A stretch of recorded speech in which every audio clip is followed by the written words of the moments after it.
Hello everyone, welcome to Vikas analysis. और दोस्तों, आज हम हिंदी से रिलेटेड महत्वपूर्ण एमसीक्यूज देखेंगे जो कि दोस्तों आपके आने वाले एग्जाम के लिए बहुत ही इम्पोर्टेंट है, जिसमें आपके हिंदी व्याकरण से, हिंदी ग्रामर से जुड़े हुए प्रश्न बनते हैं। तो दोस्तों, अगर आप हमारे चैनल पर पहली बार आए होंगे तो प्लीज़ हमारे चैनल को एक लाइक और सब्सक्राइब सपोर्ट जरूर से करिएगा। चलिए दोस्तों, इन प्रश्न को सॉल्व करते हैं। पहला प्रश्न है आपका, वे स्वर जिनके उच्चारण में ह्रस्व स्वर से दुगुना समय लगता है उसे क्या कहेंगे, है ना। वे कौन से स्वर हैं जिनको उच्चारण करते समय ह्रस्व स्वर से 2 गुना समय लगता है। पहला ऑप्शन है आपका लघु स्वर, दूसरा है दीर्घ स्वर, तीसरा ऑप्शन है आपका संयुक्त स्वर, और चौथा है इनमें से कोई नहीं, है ना। तो वे कौन से स्वर हैं जिनके उच्चारण में ह्रस्व स्वर से 2 गुना समय लगता है। तो इसका सही आंसर क्या होगा, तो वो हो जाएगा आपका दीर्घ स्वर, है ना। दीर्घ स्वर के उच्चारण में ह्रस्व स्वर से 2 गुना का समय लगता है। तो ऑप्शन बी आपका करेक्ट होगा। अगला प्रश्न देखते हैं, निम्नलिखित में किसे द्विमात्रिक स्वर कहते हैं ना। किसे जो है द्विमात्रिक या फिर 2 मात्रा का स्वर कहा जाता है। पहला ऑप्शन है दीर्घ स्वर, दूसरा है लघु स्वर, तीसरा ऑप्शन है वर्ण, और चौथा है व्यंजन, है ना। तो किसे जो है 2 मात्रा का स्वर कहते हैं, तो इसका सही आंसर क्या होगा, तो वो हो जाएगा आपका यहाँ पे दीर्घ स्वर या फिर गुरु स्वर, है ना। तो वे स्वर जिनके उच्चारण में या फिर उच्चारित करते समय 2 मात्रा या फिर द्विमात्रक लगता है उसे हम क्या कहेंगे, दीर्घ स्वर कहते हैं। तो यहाँ पे ऑप्शन ए आपका दीर्घ स्वर करेक्ट आंसर हो जाएगा। यहाँ पे अगर आपके गुरु स्वर लिखा होता, गुरु स्वर, तो भी यही आंसर होता है ना, याद रखिएगा। ऑप्शन में आपको बदल कर दे सकता है, तो गुरु स्वर भी आप याद रखिएगा। अगला प्रश्न देखते हैं। अगला प्रश्न है आपका, दीर्घ स्वर में कौन सा वर्ण आते हैं ना। दीर्घ स्वर के अंतर्गत कौन कौन से जो है वर्ण आते हैं वो आपको यहाँ पे बताना है। पहला ऑप्शन दिया है आ, दूसरा है ब, तीसरा ऑप्शन स, और चौथा है द, है ना। तो दीर्घ स्वर के अंतर्गत आपके आ है ना, बड़ा आ, बड़ा ई, बड़ा ऊ, इसी तरह कैसे ए, है ना, ओ, और आपके औ, ये जो होते हैं ये आपके क्या है, दीर्घ स्वर के अंतर्गत आने वाले वर्ण होते हैं ना। तो इनको आप याद रखिएगा। इसमें जो है एक को देख करके आपसे प्रश्न पूछा जाता है। तो यहाँ पे आपका सही आंसर क्या होगा, तो वो हो जाएगा आपका बड़ा, है ना। तो ऑप्शन ए आपका यहाँ पे दीर्घ स्वर के अंतर्गत आने वाले वर्ण हो जाएंगे।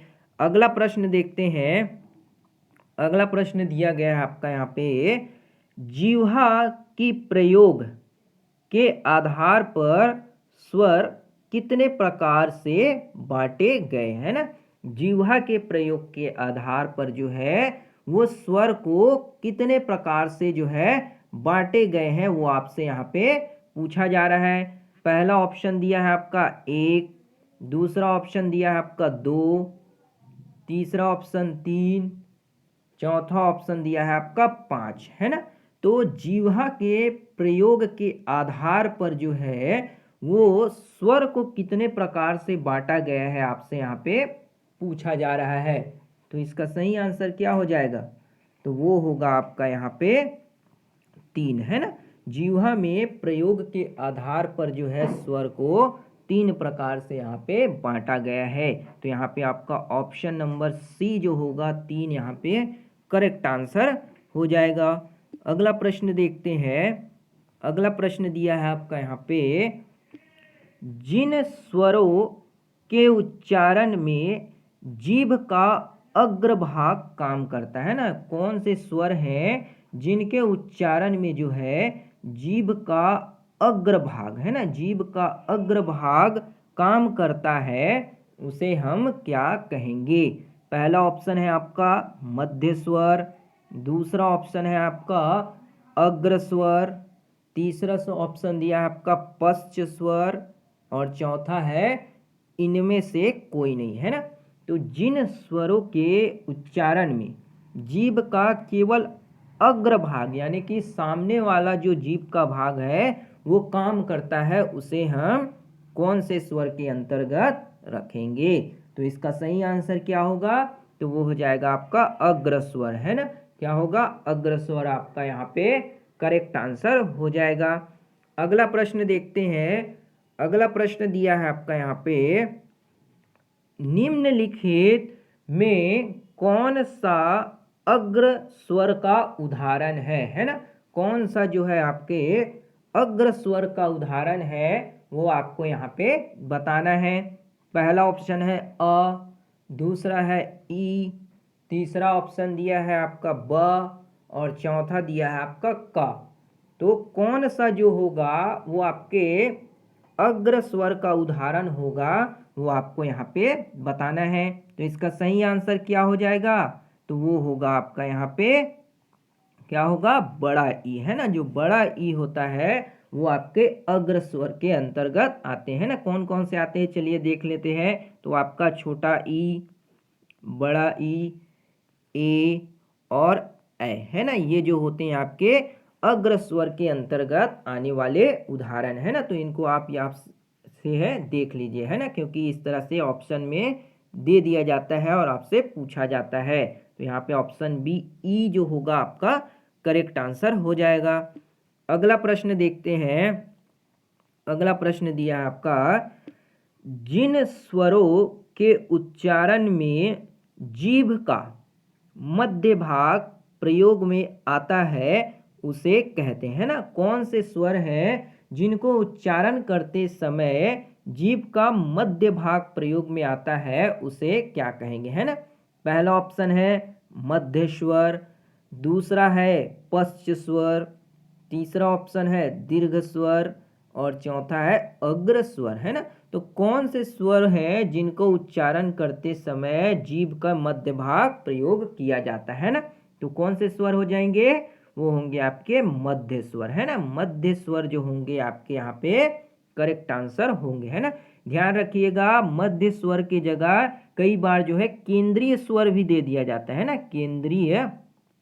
केंद्रीय स्वर, तो इसको भी आप याद रखिएगा। केंद्रीय स्वर मध्य स्वर की जगह प्रयोग में लाया जा सकता है ना। तो यहाँ पे आपका मध्य स्वर या केंद्रीय स्वर जो होगा करेक्ट आंसर हो जाएगा।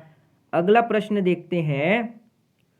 मध्य स्वर के उदाहरण इनमें से कौन है ना। यानी कि मध्य स्वर के अंतर्गत आने वाले जो वर्ण है वो आपको यहाँ पे बताना है। पहला ऑप्शन है आपका अ, दूसरा ऑप्शन है ब, तीसरा है स, और चौथा दिया है प, है ना। तो कौन से जो होंगे वो मध्य स्वर के अंतर्गत आने वाले वर्ण होंगे?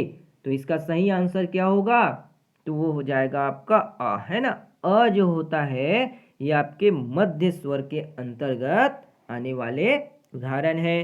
तो यहाँ पे आपका ऑप्शन ए जो होगा करेक्ट हो जाएगा। अगला प्रश्न देखते हैं। अगला प्रश्न है आपका, जिन स्वरों का उच्चारण जीभ के पश्च भाग से होता है ना। पश्च भाग से जिस स्वर का उच्चारण होता है उसे हम क्या कहेंगे पूछा जा रहा है। पहला ऑप्शन है पश्च स्वर, दूसरा मध्य स्वर, तीसरा ऑप्शन है अग्र स्वर, और चौथा है इनमें से कोई नहीं, है ना। बहुत ही इजी है कि जिन स्वरों का उच्चारण जीभ के पश्च भाग यानी पिछले भाग से किया जाता है उसे हम क्या कहेंगे? तो इसका सही आंसर क्या होगा? तो वो हो जाएगा आपका पश्च स्वर, है ना भाई। जिन स्वर का उच्चारण आप जीभ के पिछले या पश्च भाग से करेंगे उसे हम पश्च स्वर कहेंगे, है ना। तो यहाँ पे ऑप्शन ए आपका करेक्ट हो जाएगा। अगला प्रश्न देखते हैं। अगला प्रश्न दिया है आपका, पश्च स्वर के उदाहरण इनमें से कौन से हैं, है ना। पश्च स्वर के उदाहरण या फिर पश्च स्वर के वर्ण इनमें से कौन है, ये आपसे पूछा जा रहा है। पहला ऑप्शन है प, दूसरा है ब, तीसरा ऑप्शन दिया है आपका आ और चौथा है ई, है ना।